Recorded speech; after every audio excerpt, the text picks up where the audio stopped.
Bismillahirrahmanirrahim. Assalamualaikum warahmatullahi wabarakatuh. Alhamdulillah, pada kesempatan kali ini kita bisa bertemu lagi pada pembelajaran geografi.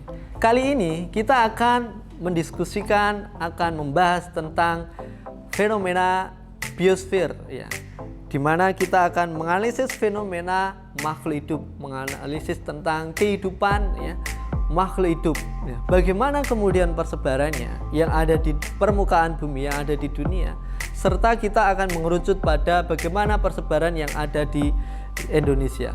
Maka untuk itu, tujuan dari pembelajaran kita kali ini bahwa anak-anak mampu mengidentifikasi sebaran flora dan fauna di permukaan bumi. Yang kedua, bagaimana anak-anak juga mampu menganalisa fenomena biosfer, fenomena makhluk hidup di permukaan bumi, dan juga yang ketiga bahwa anak-anak bisa menganalisis sebaran flora dan fauna yang ada di Indonesia, yang ada di negara kita. Ya, kita ketahui bersama bahwa geografi adalah ilmu yang mempelajari persamaan dan perbedaan fenomena geosfer, di mana fenomena geosfer ini terdiri dari biosfer, lingkungan kehidupan makhluk hidup, atmosfer, ya, lingkungan atau lapisan udara, hidrosfer, lingkungan air, litosfer, ya, lapisan batuan, antroposfer, lapisan makhluk hidup, ya, dengan sudut pandang ke lingkungan kewilayahan dalam konteks keruangan, ya. Maka kita akan mengkaji di bagian fenomena geosfer pada lapisan atau kehidupan biosfer, kehidupan makhluk hidup, ya. Ya, pengertian dari fenomena biosfer berasal dari kata bio, yaitu hidup, dan sfera atau sfer, lapisan. Sehingga arti dari biosfer adalah lingkungan yang terdapat makhluk hidupnya. Dan biosfer ini mempelajari dari flora dan fauna. Ya, mempelajari dari flora dan fauna. Di mana kita ketahui bagaimana sistem strata dari kehidupan yang ada di makhluk hidup, mulai dari individu, ya, kehidupan tunggal dari makhluk hidup, kemudian kumpulan dari individu ini akan membentuk sebuah populasi, dan populasi ini akan membentuk sebuah komunitas, ya, dengan jenis tertentu. Kemudian di dalam komunitas dia akan membentuk sebuah ekosistem, dan ekosistem ini akan membuat bioma, ya, suatu koloni, ya, dan disitulah lapisan biosfer berada. Sekup dari berbagai strata-strata kehidupan yang ada di makhluk hidup yang kemudian berada. Nah, persebaran makhluk hidup di permukaan bumi ini tidak merata, tergantung dari beberapa faktor. Faktor-faktor yang mempengaruhi dari ketergantungan ketidakmerataan dari makhluk hidup adalah yang pertama, perbedaan iklim, suhu, curah hujan, dan kelembapan serta anginnya. Yang kedua adalah keadaan tanahnya, humus, ya, ukuran butir tanah, ya, tingkat kegemburan, mineral hara, air, tanah, dan kandungan udara. Yang ketiga adalah tinggi rendahnya permukaan bumi, mempengaruhi pola penyinaran dari matahari.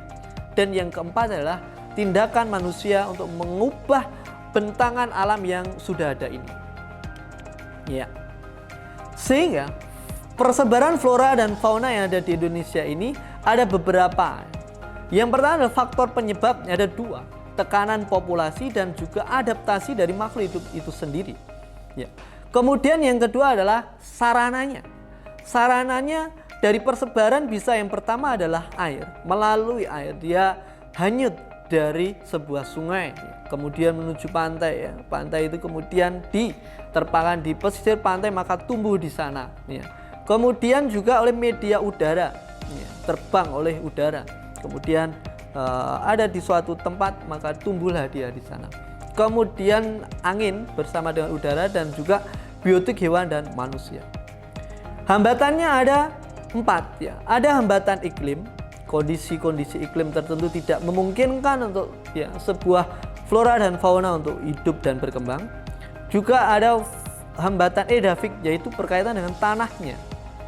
Kemudian geografis, topografis, dan reliefnya, bagaimana kondisi medan, ya, kondisi kemiringan lahan, kemiringan lereng, dan lain sebagainya. Dan yang keempat adalah biotik manusia dan hewannya. Ya. Kita akan mengetahui bagaimana proses persebaran flora, ya, fauna yang ada di dunia. Nah, persebaran flora di dunia yang dinamakan dengan bioma, di mana bioma adalah kumpulan spesies, terutama tumbuhan, yang mendiami tempat tertentu di bumi, yang dicirikan oleh vegetasi tertentu yang dominan dan langsung terlihat jelas di tempat tersebut. Oleh karena itu, biasanya bioma diberi nama berdasarkan tumbuhan yang dominan di daerah tersebut. Maka di dunia ini ada 7 bioma. 7 bioma yang kita akan pelajari.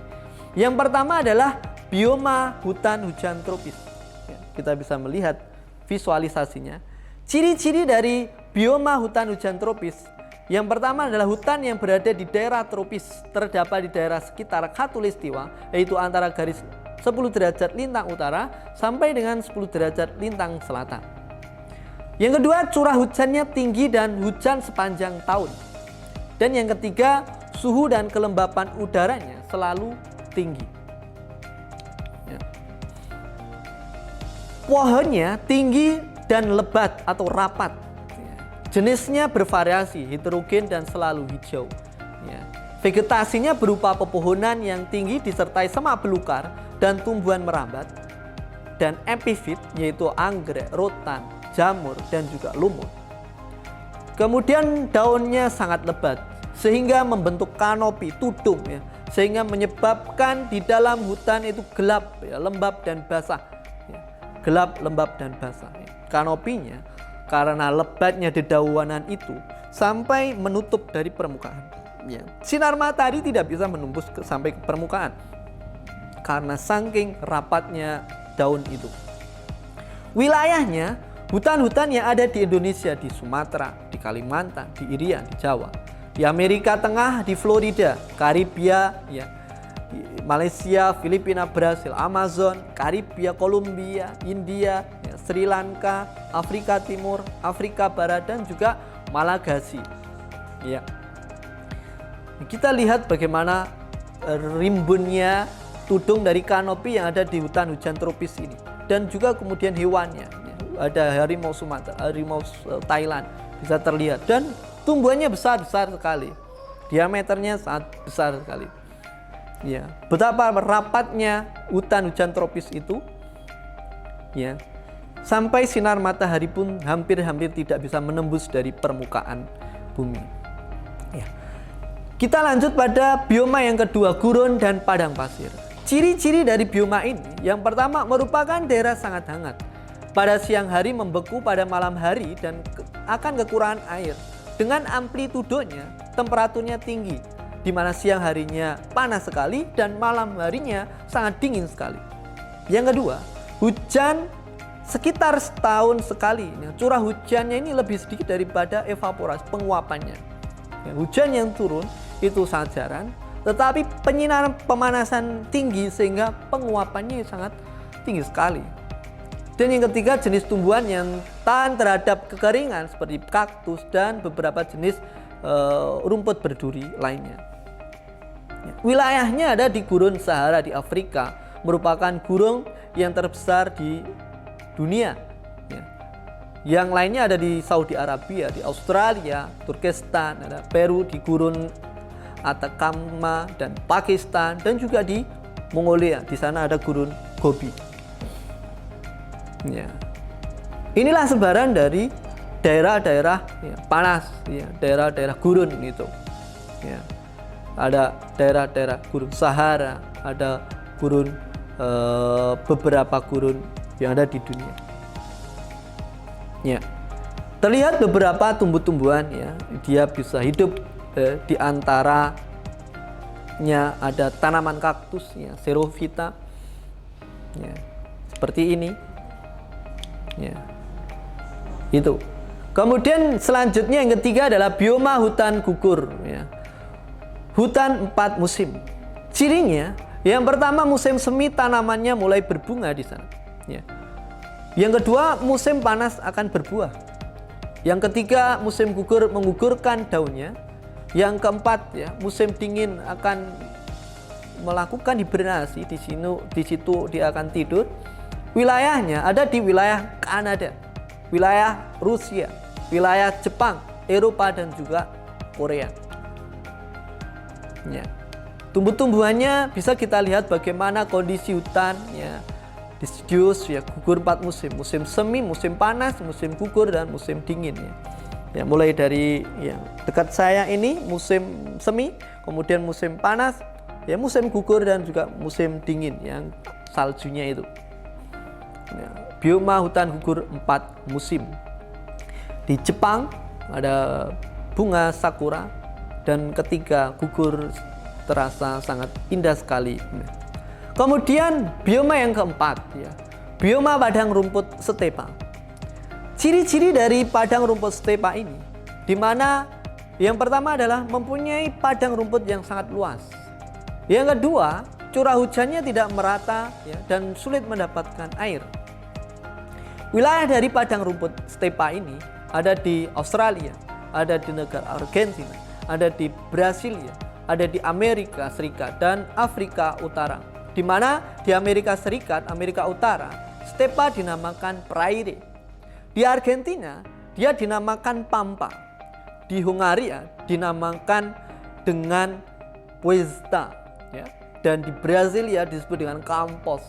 Di Amerika Selatan dinamakan pampas. Di Afrika Selatan dinamakan dels. Itu penamaan pada padang rumput yang ada di beberapa negara di dunia ini. Ada hutan stepa bisa kita lihat padang rumput di Nebraska. Ada domba di sana dan juga rumput yang sangat luas sekali. Di Indonesia ada di ya, padang rumput Nusa Tenggara Barat. Kemudian yang kelima, bioma sabana atau savana. Dengan ciri-ciri yang pertama, padang rumput yang diselingi oleh pepohonan baik besar maupun kecil yang bersemak-semak. Yang kedua adalah daerah peralihan antara hutan dan padang rumput. Ya. Dan wilayahnya terdiri di negara Australia, di Brasilia, Venezuela, dan Indonesia. Di Indonesia berada di daerah Aceh, di Blang, dan di Nusa Tenggara. Ya.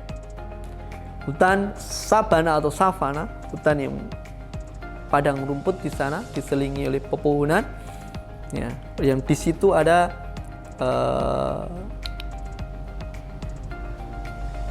jerapahnya. Kemudian yang keenam, bioma hutan taiga. Ciri-cirinya di daerah hutan taiga ini yang pertama terdapat di daerah-daerah di atas lintang 60 derajat. Tumbuhan yang kedua adalah tumbuhan berdaun jarum atau konifer. Dan yang ketiga adalah tumbuhannya antara lain adalah pinus. Wilayahnya ada di Kanada Utara, di Siberia, dan juga di Alaska serta Greenland. Ya. Tumbuhan konifer taiga, ya, cemara dan juga pohon pinus, ya seperti itu kondisinya.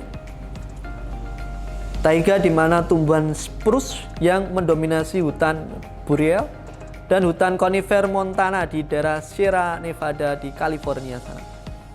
Kondisinya seperti itu. Dan yang ketujuh adalah bioma hutan tundra. Ciri-cirinya yang pertama merupakan lumut kera atau lichens, rumput kerdil yang tahan dengan suhu yang sangat dingin. Yang kedua, terdapat di daerah yang berbatasan dengan kutub di mana suhu udara sangat dingin. Dan yang ketiga adalah daerah tundra dapat mengalami malam atau siang yang sangat lama sampai berbulan-bulan lamanya. Wilayahnya ada di Rusia Utara, di Kanada bagian utara, di Norwegia, di Eropa Utara, di Siberia dan juga di daerah Finlandia sana. Itulah daerah-daerah tundra. Daerah-daerah di mana yang di sana ya berbatasan dengan kutub yang sangat dingin dan lamanya siang serta lamanya malam ada di daerah tundra ini. Tundra di Arktik ya seperti itu kondisinya, dan tundra yang ada di Alaska. Tundra yang ada di pegunungan Alpen. Ya. Nah, di sini persebaran flora fauna yang ada di dunia kita ketahui ada 6 ya. Neotropik, Nearktik, Palearktik, ya, Oriental, Ethiopia dan Australia. Neotropik ia ada di Amerika Selatan, ya, Nearktik Amerika Utara, Palearktik sebagian besar di Asia Utara, ya, Oriental Asia Tenggara, Australia dan Ethiopia. Ya. Disitulah ya persebaran beberapa penamaan itu. Nah, hewannya ada beberapa kekhasan tersendiri. Misalnya Australia ada kanguru, ya, seperti itu. Oriental ya di Asia Tenggara dan Palearktik ya, di Ethiopia, di Nearktik dan Neotropikal. Nah, bagaimana ini wilayah persebaran fauna hewan di dunia yang berdasarkan Alfred Russel Wallace? Yang pertama adalah wilayah Nearktik. Kelompok jenis fauna yang mempunyai ciri khas Amerika Utara dan mempunyai daerah di Amerika Utara. Contohnya hewannya ada bison Amerika Serikat dan Kanada, raider ya, ada di Kanada, pelikan di pantai utara Kanada, ya, ada di Amerika Utara. Ya, Amerika Serikat termasuk dalamnya Kanada dan juga Kanada Utara. Ada pelikan, ada bison, raider. Ya. Ada juga hewan, ya, bull moose, ada bull elk, ada kerbau dan beberapa hewan lain. Ada juga polar bear, ya, penguin, bison tadi yang dia di Amerika. Kemudian wilayah neotropik, jenis fauna yang punyai ciri khas dan menempati suatu daerah di wilayah selatan Amerika Selatan pada akhir zaman tersier, dan kawasan ini berhubungan dengan Amerika Utara sehingga banyak hewan yang bermigrasi ke Amerika Utara. Jenis fauna di kawasan ini antara lain ada kuka, ada tapir, terenggiling, lama, anaconda, piranha, jaguar. Ya. Itu di neotropik di Amerika Selatan tadi. Ada Amazon rainforest tadi. Nah, ini binatangnya ada semacam lama. Kemudian ada juga anaconda, tapir, piranha, jaguar. Ya. Itu. Kemudian yang selanjutnya adalah wilayah di Australis. Ya. Kelompok jenis fauna yang berasal dari Australia dan mempunyai ciri khas Australia. Contohnya apa? Contohnya ada kanguru, ada cendrawasih ya. Kemudian ada platypus ya, di daerah Australia, wilayah Australis.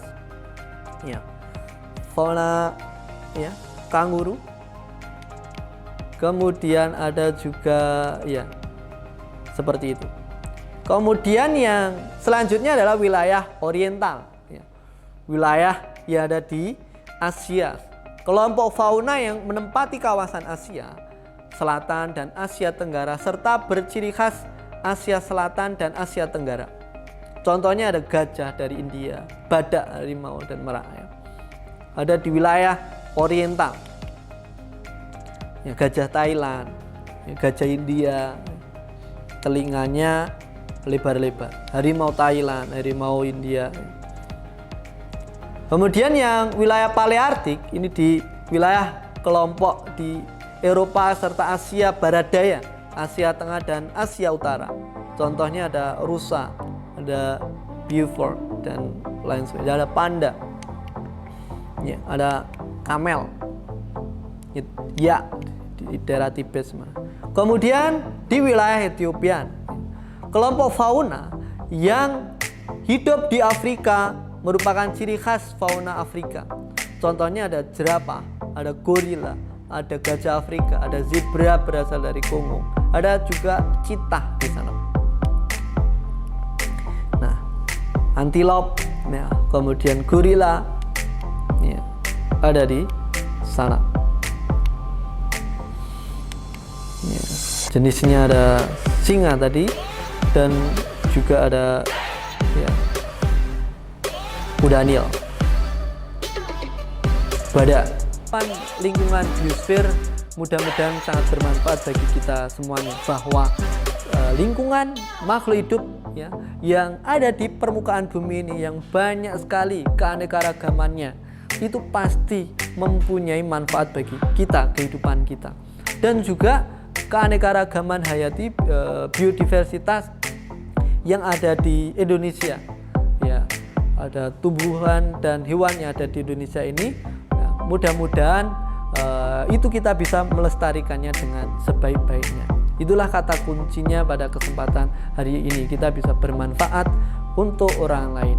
Khairunas anfa'um linas, ya, kita menjaga bagaimana biosfer, kehidupan atau lingkungan makhluk hidup yang ada di permukaan bumi dan juga yang ada di Indonesia. Kita mengetahui bagaimana tadi persebarannya dan juga langkah-langkah bagaimana untuk menjaga kelestariannya. Saya kira itu pertemuan pada kali ini.